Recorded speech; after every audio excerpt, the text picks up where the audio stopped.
invitado, escritor bogotano, que viene presentando su más reciente novela, parte de una trilogía que ya va en 2 y viene la tercera más adelante. Él es Gonzalo Mallarín y está con nosotros. Bienvenido, Gonzalo, a Radio City. Muchas gracias por la invitación. Me decía ahorita Gonzalo algo que a uno se le olvida porque están en los gajes acá, pero que en esa sí estuvo sentado el escritor portugués, ¿cómo es que se llama? Antonio Lobo Antunes. Buenísimo, además. Es la cosa más honorífica que he hecho en mi vida, sentarme aquí después de ese maestro. Yo creo que es probablemente uno de los más grandes narradores que hay vivos hoy en día. Sí. Yo creo que eso... Pues por algo estás sentado ahí, Gonzalo. No, hombre, no será para tanto. Pero ese tipo es tan importante, Martín, como Joyce. Usted lo verá. Ese es un grande. Pues además, portuguesco y Saramago, pero Saramago lo ha eclipsado un poco. Un poco, sí. Un poco. Yo creo que no se quieren mucho, pero yo me acuerdo que en los cuadernos de Lanzarote o alguna cosa de esas más autobiográficas de Saramago, y antes del premio, Saramago dice con gran nobleza, dice, si le dan el premio a Portugal, que sea a Lobo Antunes, y lo señala a él. Ah, qué bien. Después se lo darían a él unos meses más tarde, sí. Pues bien, estamos acá con Gonzalo porque nos va a hablar de su más reciente novela que se llama Delante de ellas, ¿no? Delante de ellas es la historia de Alicia Piñedo, una médica en el materno infantil, hospital que están cerrando por estos días, desafortunadamente, en el año 26. Es una mujer pues heredera de una moral y de unos principios, digamos, decimonónicos, que empieza a hacerse unas preguntas que eran muy importantes históricamente, como por ejemplo, ¿qué hay que hacer para tener un sistema médico y de salubridad más justo, más digno, más decente con las mujeres? Piensen ustedes que en 1926 se morían en Bogotá 2 de cada 5 mujeres después del parto, de lo que se llamaban las fiebres puerperales o las fiebres del puerperio, que es como se llama el periodo siguiente al parto. Entonces esta mujer empieza a plantearse esas cosas y hace cosas muy arriesgadas y muy valientes. Es la historia de ella, Alicia Piñedo, médica ginecobstetra, Hospital Materno Infantil, año 26. Qué bien. Bueno, pues esta historia está narrada en primera persona y estamos viendo que está narrada por Alicia, la ginecobstetra. Son 269 hojas escritas por un hombre haciendo de mujer. ¿No es muy duro? ¿Cómo fue ese trabajo? Pues hubo que meterse en las entrañas de ella, claro. Entender cómo pensaba, cómo sentía y sobre todo asegurarse de que yo no apareciera para nada, ni mis predilecciones, ni mis fobias, ni mis elecciones. Tratar de ser ella en toda su intimidad y poco a poco desde el inconsciente fue llegando su voz y la novela salió más o menos rápido. La siguiente novela esta es la historia de Adelaida. Pero la anterior a esta, ¿cuál es? Sí, esta es una parte de una trilogía. Esta es la de la mitad. Esta es la mitad. La primera, ¿cuál se llama Según la costumbre. Es la historia de Anselmo, el papá de ella. Un médico que se mete en una Bogotá terrible en busca de una cura para la sífilis. Imagínese usted. Y tiene una historia de amor muy bella con una prostituta. Y ahora sí, la tercera, la que sigue. Es la nieta de esta mujer, de Alicia, y empieza con Adelaida, que lleva de la mano a María Paula, su chiquita, una mañana en el DAS, sacando el pasado judicial y le toca la bomba y le matan a su hija. Esa es la tercera novela y también son 300 páginas y también son en primera persona femenina. Y en Delante de ellas se muestra también, se retrata un poco la crueldad con que era tratada la mujer, una mujer profesional que en esa época pues no era muy común. ¿También se retrata eso de pronto? No tanto la violencia de que era objeto Alicia, como de la cual eran objeto todas las mujeres, Martín. Es que piense que esa tasa de mortalidad es muy brutal. Y los médicos atortolados con esto hacían, sin que fuera necesario, muchas veces, ovarictomías, histerectomías, es decir, amputaciones, ¿sí? Para evitar las infecciones que sobrevendrían o que vendrían después, con lo cual tenían unas historias médicas estupendas o unos récords médicos estupendos, sin infecciones y sin mortalidad, pero las mujeres quedaban amputadas. ¿Sí? Eso pasaba en Bogotá no hace 3 siglos. Del siglo. Hace apenas 60 años o 70 años. Esa es la historia de la que se ocupa esa novela. Pero estos datos son reales y la familia también es real, o la familia, Alicia es ficción y... Alicia es inventada y toda la familia de Alicia es inventada. Como ocurre con la ficción, Vanessa querida, pues está armada con trozos de la realidad. Toda la parte médica así es exhaustivamente científica, así se trataban las enfermedades, todas las cirugías que yo hice en este libro se hacían así, con ese instrumental con esos temores y con esos peligros. Las estadísticas, como siempre pasa con los números, pues dan muchas lecturas, ¿no? Finalmente aquí lo que se trata es de construir un relato verosímil y yo creo pues que ese es el propósito. Empieza con un aborto. Claro. Empieza con un aborto bastante fuerte. El proceso de investigación, ¿cómo fue, güey? Ya que hablas ahora, Gonzalo, de que las operaciones eran tal cual, ¿cómo fue ese proceso de investigación? Leyendo los textos médicos de historia de la medicina, leyendo las memorias, leyendo las tesis de grado, ¿sí? Viendo cómo operaban, cómo se hacía, por ejemplo, la anestesia, la máscara de alotano, los gases, las cosas. No había como ahora pues los aparatos eléctricos que dicen, cuidado, se nos está yendo, no. Era una cosa todavía muy brutal. Y los médicos se disputaban en esos trabajos con las parteras, había como una especie de disputa ahí. Qué bonita pregunta. Las parteras eran un poco los antagonistas de ellos. Las parteras llevaban siglos atendiendo los partos de las mujeres. Las mismas mujeres nuestras abuelas, probablemente, ¿sí?, no tenían la costumbre de ir a los hospitales a tener a los chinos, eso se hacía en la casa. Y las parteras tenían una enorme sabiduría.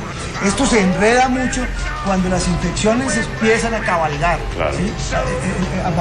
Amaneciendo el siglo XX. Piensen que estábamos todavía a 20 años de Fleming y de la penicilina, pues, y de los antibióticos. Entonces ahí las parteras empiezan a quedarse cortas, a asustarse, la mortalidad femenina a aumentar enormemente.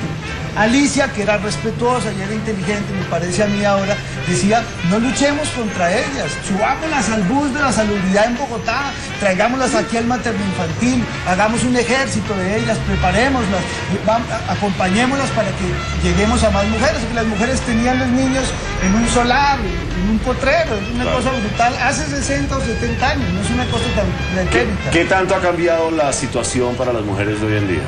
Yo creo que en estas cosas de la mortalidad y de eso muchísimo.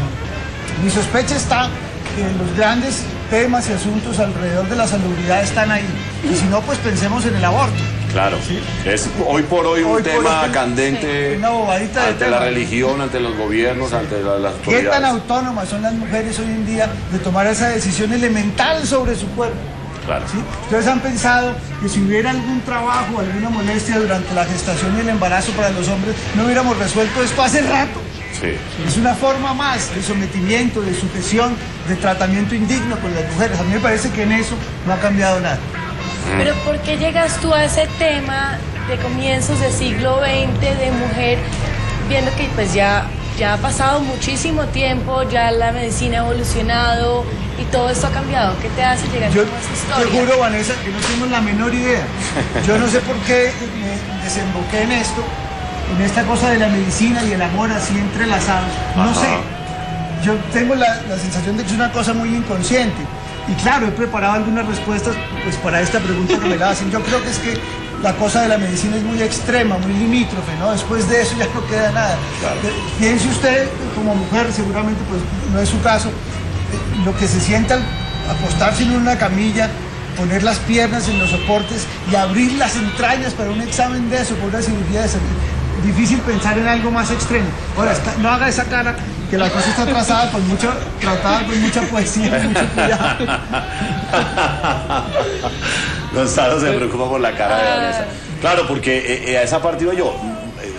Como estamos hablando ahora, casi que suena como un documento de una crónica sobre la salud, pero no es así, está involucrado el amor también, ¿no? Una historia de amor y de unas personas en Bogotá, como que bajan aquí a la avenida Jiménez y cogen el tranvía si es el 26, o cogen el bus si es el 62, o les explota una bomba si es el 89. Historia de amor que continuará con la siguiente novela que saldría en agosto del año entrante. En 2006 también en Alfaguara, que se llama Los Otros y Adelaida.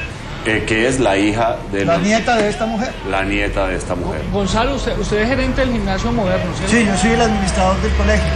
Y bueno, y el proceso de escribir el libro, ¿usted lo escribió ahí mismo, en las oficinas En la propia oficina de don Agustín, ya que lo pregunta que es la mía. De don Agustín Nieto Caballero. Por ahí a las 6 o 6:15, cuando cae la tarde, se prenden los vitrales de la iglesia nuestra también. Sí. Ahí saco mi aparatico y empiezo a escribir. Y los fines de semana, pero no mucho, porque escribir es muy harto. Y es un esfuerzo muy largo. Es un parto. Sí, tiene que fluir. Es muy mamón. Sí. A veces uno tiene una buena jornada de 3 o 4 horas y escribe 2 páginas y media, 3, y después las ve y está bien, pero es un trabajo muy inconsciente primero y después despiadadamente crítico y duro. No tiene nada de agradable. ¿Sí? Esto no es una vida muy agradable, ni muy, lo que es muy feliz, muy satisfactoria, de verdad, ver ya a Alicia diciendo sus cosas y sus verdades. Se le llenan a uno los ojos de lágrimas pensando que esa criatura echó a andar y sobre todo que ya no soy yo. Dejó de ser mi preocupación y una cosa que me sobrecargaba y me angustiaba durante 8 años, que fue lo que me tomó escribir la trilogía. Después de llevar a una mujer 9 años, ¿te ha quedado algo de ella? Muchísimo, una admiración enorme. Ustedes, las mujeres, están 2 o 3 estadios evolutivos más adelante que nosotros. Nosotros somos verdaderamente bárbaros, genitales, infantiles, todo el día pendiente pues de esto que tenemos aquí. No hemos entendido el misterio de la vida, la forma verdadera y poética y permanente de pararse sobre la tierra que ustedes tienen. Mi admiración por las mujeres es las mayor mujeres que nunca. están terminando por llevar en hombros el mundo. Totalmente. Y va a terminar así. Como se suponía desde un principio la historia debió ser, que debíamos estar en manos de las mujeres, pero finalmente yo no sé a quién se le ocurrió que no. De las mujeres. Sí, ¿cuál fue el loco del variado que nos quitó eso? Porque qué sería pena, buenísimo. aunque no lo crean, están en manos de las mujeres. Sí, ustedes Vanessa, sin una mujer no hacen nada. Los hombres sin una mujer. Eso está claro, eso está claro. No, además que como dice Gonzalo, yo también tengo una gran admiración por las mujeres porque finalmente son las dueñas del milagro de la vida, ¿no? Sí. Del milagro de la vida, nada más y nada menos. Lo que pasa es que esto de la igualdad de géneros es inaplazable ya. Claro. En el pasado prehistórico la mujer se quedó en la caverna porque tenía que cuidar 2 cosas: el fuego, que no se apagara, porque era un envainadón, pues se apagaba eso, ¿sí? Y las crías, ¿sí? Era la tendencia de la biología. Claro. El principio elemental, eso lo ve muy bien Freud en el malestar en la cultura y cosas así. El principio elemental de la civilización basada en la familia es quebrarle el espinazo a esas cosas instintuales y primarias nuestras. La gran conquista inicial, acuérdense, fue el incesto. Se prohibió el incesto. Eso permitió que las familias se abrieran, que los clanes y las manadas se abrieran. Primero matar al padre, después prohibir el incesto. Y ahora viene esto de la mujer en la caverna. Hombre, ya está claro que eso hay que quebrarlo en 2, porque el mismo principio, la misma posibilidad de mantener esta cultura, tal como la hemos ideado en Occidente, un tiempo más, supone la liberación total de la mujer, que sigue muy prisionera, muy sometida. Muy bien. Pues te voy a dejar con una mujer ahí, con un... Que no está sometida ni prisionera. Con un quickly así. Con un quickly. Quickly. Exacto. Mujer que admires. Carmen Restrepo, mi mujer. El mejor momento para escribir. Cuando cae la tarde en el gimnasio moderno. Un poema preferido. Uno que empieza diciendo: quisiera ser los ríos que fluyen y a mi orilla lavaran las mujeres. ¿Qué lo enamora de ellas? Esa mezcla de sensualidad e inteligencia que es brutal, queda uno aniquilado. La mejor música para conquistar. No sé, tal vez el Elton John más lírico. ¿Con o sin silicona? Todo con silicona. Es más suave la vida así. ¿Qué está leyendo? Estoy leyendo otra vez El Quijote, naturalmente, y unas de las comedias bárbaras de Valle Inclán, que son muy chistosas. Teatro, pues. ¿Y lo mejor de llegar a casa? Quitarse los zapatos, ver a los pelados, a los 3 gatos, a los 2 perros, la sonrisa de Carlos, la tarde cayendo en el balcón. Qué bien. Bueno, pues Gonzalo, muchas gracias por haber aceptado nuestra invitación. Estamos pendientes de la tercera, que hace parte de la trilogía. Delante de ella se llama la más reciente novela de Gonzalo Mayarino y pues ya está en las librerías. Y es una interesante novela por todo lo que nos ha contado acá Gonzalo. Muchas gracias. Gracias por la invitación y por su interés. Ojalá lean la novela. Muy bien. Amigos de TV Colombia, mil gracias por haber estado con nosotros hasta este punto. Continuamos con todos ustedes acá en el país y ya volvemos después de una pequeña pausa comercial. Que aprender de la medicina, pero más importante, ¿qué pasaba en un hombre y en una ciudad que se infectaban así? Eso mismo me dio el ritmo de la novela. 2 personajes que viven en Bogotá vidas paralelas pero diferentes. Uno es un respetado médico obsesionado por encontrar la cura de la sífilis. El otro, un proxeneta boyerista que satisface las curiosidades sexuales de los hombres bogotanos a costillas de mujeres campesinas, negras e indígenas. En realidad yo soy ambos porque narro en primera persona y busco en mis tripas lo bueno y lo malo que tengo. de forma que aprendí a hablar como cada uno de ellos y no se confunde. 225 páginas que tienen olor y personalidad propias. Olga Morales, City Noticias.